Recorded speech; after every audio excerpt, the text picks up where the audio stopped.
Gudgurin muna natin ang ating kamoting kahoy. Pipigain natin ang katas nito.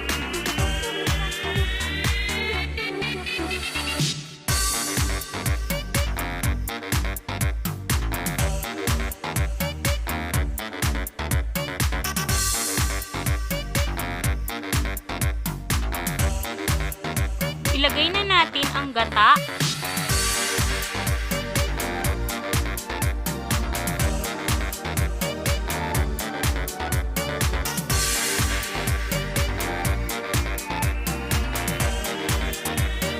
Ngayon naman, maglagay na tayo ng asukal.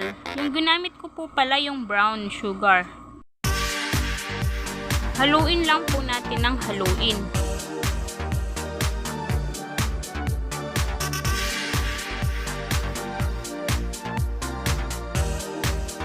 Ilalagay ko na rin po pala yung tirang gata at dinagdagan ko na din po ng asukal.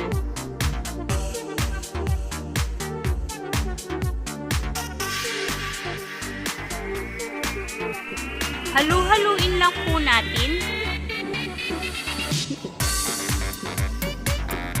Nagdagdag din po pala ako ng buko para pang pa-special po sa ating sumang kasaba.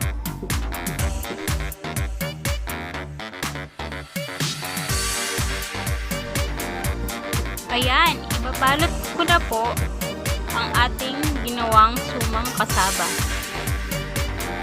Yung po palang dahon ng saging, ininit ko po siya sa apoy para po hindi magpunit-punit ang ating dahon ng saging. Ayan! Nabalot na po natin lahat. Nilagay ko na po sila sa kaldero. Siguro po nakagawa ko ng 40 pieces. Takpan lang po natin ng dahon ng saging at lagyan po natin ito ng tubig. Ipakulo po natin ito ng mga 30 to 45 minutes. Tignan na natin. Ayan po, kumukulo na po siya. Pwede rin pong gumamit ng steamer. Ayan, luto na. Hinango ko na po sila. Tignan natin ang kinalabasan ng ating sumang kasaba. Napakasarap. Nagustuhan po ito ng mga bata.